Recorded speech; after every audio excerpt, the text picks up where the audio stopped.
They don't see the sniper on the left. Oh, they got back Invader. Fantastic. This is a good time to kind of learn the pro mindset and like how you should be playing when you're in these tournaments. To be honest, a lot of people don't even know what's going on either, because it's just such a difficult thing to learn. You were dead either way. Yeah, I mean, that's the thing. I don't think that pushing that was really the play. I think we rotate out of that. We stay alive, because when you push into a team that has a building, you end up in a bad situation. I would have definitely in that situation backed up. I just, you know, at the end of the day, it's just not the play. It is what it is. But we're gonna watch FaZe Angel Walks. You have 0 things in this tournament to counter buildings. Exactly. It's impossible. Once someone's in a building, pushing that building is just not the play. You have to be able to get a pick, and that's just not happening. It is just not happening. So it looks like they just got someone on bounty behind them, who is ironically in the same clan as or has the same clan tag as Lament. Pretty intense moment here. They do have tons and tons of money. There's people on top of the building over here, which again, it just having a downtown circle is just gonna be one of the most toxic things in a tournament like this, because rule wise, we're looking at some things that really mess it up for anyone that's not gonna camp. Because basically, you can't use C4 claymores or proximity mines. You can't use flashes, gases, or stuns. Like no Berthas, anything like that. So on both sides, like it kind of screws over both players, because you can't stun, but you also can't claymore. But no one claymores because everybody just uses the Simtexes. So in a situation like this, people pushing into buildings, it's just better to wait for people to come out. So ego challenging this, especially this early, is not a great play. But I think in this situation, there is only one person, so they may be able to pull something off. And every single player, I'd say, is going to be running heartbeats. Yep. Every player is going to be running heartbeats. Like, there's just no reason to not run a heartbeat in this situation. I think the person is going to be holding the staircase based on what they're seeing on the heartbeat sensor. And that's obviously why they're checking the staircase like this. But they push together. This is a big, big thing. Whenever you're in these tournaments, pushing together is easily going to be the play. Like, I think there's someone on the rooftop. Dang. That's Jeej. I mean, you can't ego challenge that. Oh. You can't ego challenge that by yourself. It's just it's not a good play. Plain and simple. You like, that is where when you play pubs and stuff like that, you're going to end up in a situation that kind of screws you over. That's why I think it's going to be better whenever the iron trials gets added into customs.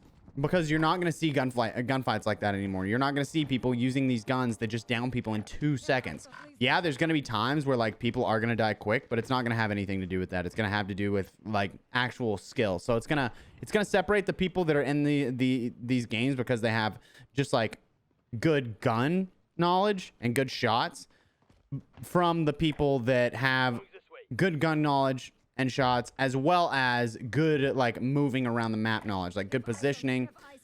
Because right now, other than like pushing into buildings, you can pretty much push any gunfight. And I think that's where things like get weird with these tournaments. Plus, we like in these tournaments, you know, we're running up against the likes of like Tommy and Aiden and Jukies and like all these like top earners. And I'm not saying in any way that that's a bad thing, because obviously that's how you like make the tournament like get viewership. But I think it is like one of those things where it's difficult to win a tournament whenever you're literally playing against the top 5 people in the world. You know what I'm saying? Huskers is in this as well. So I think having gunfights where it requires a little bit more to kill is going to be great. So whenever Iron Trials gets added in and becomes a regular thing for these tournaments, it's going to be so much more fun. Just watching Invader buyback here. Great UAV. Just bought another loadout right there. Check this out. I'm going to throw it in right here. All right, I think we're going to switch back to Angel, who landed on their stuff far away from their team and then got shot from behind. This is why, by the way, I'm pretty sure they got Yeah, they got a loadout. So Angel dropping on the stuff is just not the play. It's just not the play. Landing away from your team in any form or fashion right now is not going to be good. Especially knowing like everyone else is like teamed up. Everyone's like got their teams. Everyone's holding hands.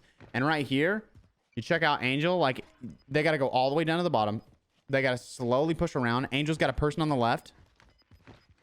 Like this is a hard push to get to your team right now, especially when they're already getting across. And they're separated.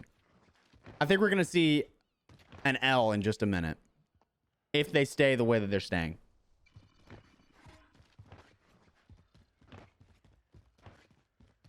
Angel might make it here. They just need to get together. It's getting pretty intense here. This is our 5th out of our 6 games. So this is like one of those games that mean a lot. So getting a lot of points in this is going to be big. Oh, almost got turned on. That's insane. In Testy, dude. Testy's disgusting out here. Gotta go for the kill. You gotta... So what I would do in this situation is chuck the loadout and then get on the roof.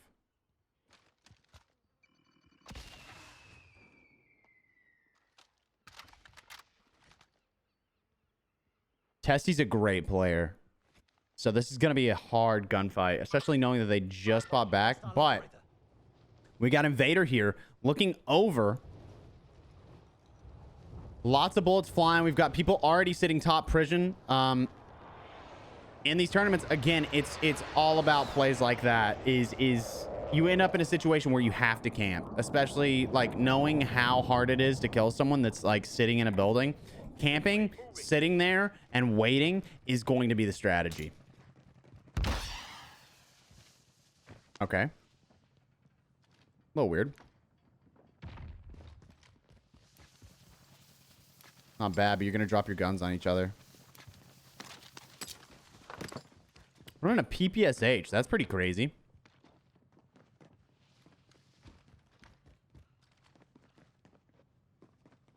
Your boy Drakota is top prison. Imagine. I believed in you, Drakota. Unbelievable. What? Oh, I guess Cirques must have got it. Must have got some shots on. Plus, they're in the storm. That's a tough spot. Not bad, though. Not bad. Good shots on. That's a free pick right there. If you are rotating late, you're just not going to do well. You are just not going to do well. That's why it gets so difficult is you gotta figure out how to rotate early, and you gotta rotate the edge like all the way around. You can't rotate straight. You can't go straight in. It's called a rotation because you literally have to rotate. You can really tell these guys are on controller. And that's another thing. All the winners that you see in this are going to be on controller. Every time. Every time. You will not see a keyboard and mouse player or like a team of keyboard and mouse players win this just because aim assist is so good. Like it's massive. And this is not me fussing. This is just me saying, like, you're going to see all the top players utilizing that. And the reason why is because it's so helpful in a tournament like this, because it gives you knowledge as well. I can scan right over someone and have no idea that they're there. But if you're on controller and you're scanning over, you're going to get, like, sticky aim on that person. Angel's hitting some crazy things here. Like, some really, really intense ego challenges. They're going to have to rotate. I think the play here might be even get up top. But as long as they push together, it doesn't really matter. They just need to push together. 24 meters out. 2 people versus 3 people.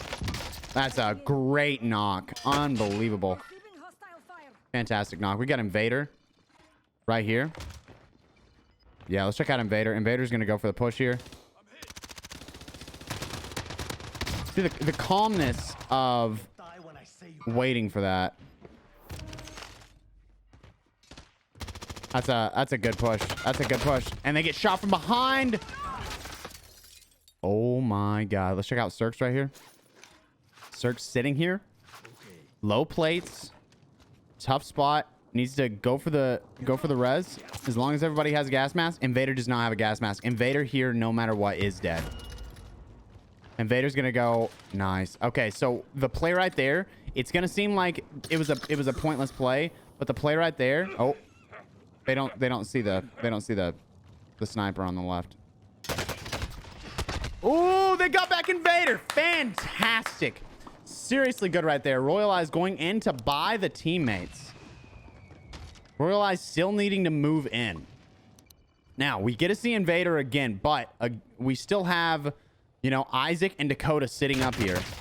And that's it. That is it. Medicine taking the kill. That was an insane play. So what just happened there is Royal Eyes called someone in as well. They didn't realize it was called in, and they were just floating. They got shot out of the sky. That is an insane play, and probably even a clip. That's a great TikTok clip. I'm going to have to TikTok that. I swear to God. Hey, we get to see CJ's team.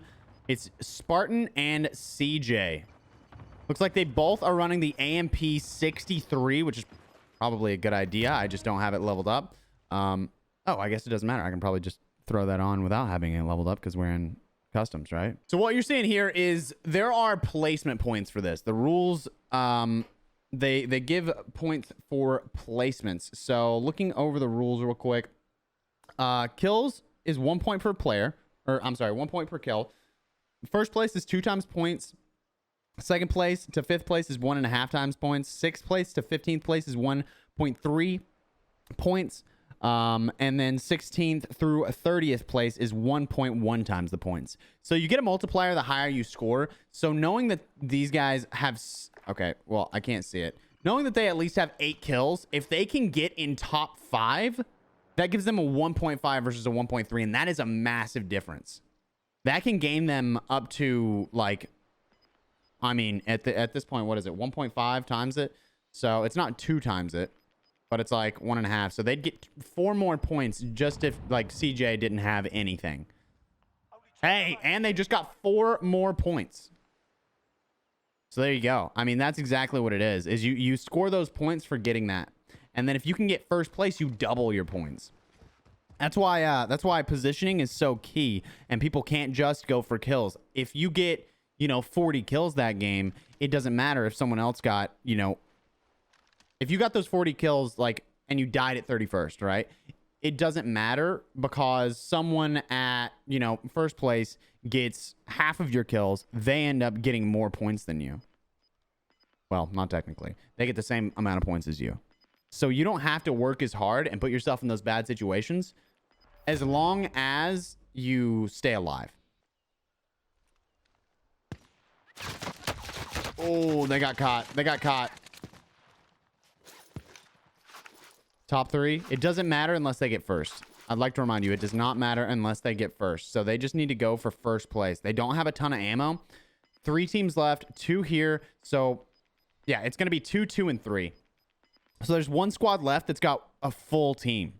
And that's where things start getting a little crazy.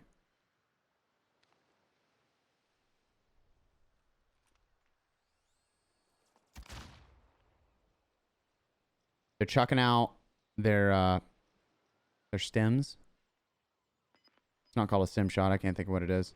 Still got a team with a helicopter, which is insane. Oh, let's check it out. Let's check it out. Hobo might be dead here. Uh-oh. That helicopter's chilling. Hobo's sitting at the edge. They need to move in. They might tank the gas just so that they can move in here without being seen. They need to crouch walk. They need to start crouch walking or at least crawling. That's a free kill. That's Dakota. Wait, how are they still allowed to play? Oh my God. So, okay, here's my confusion. How are they allowed to continue to play?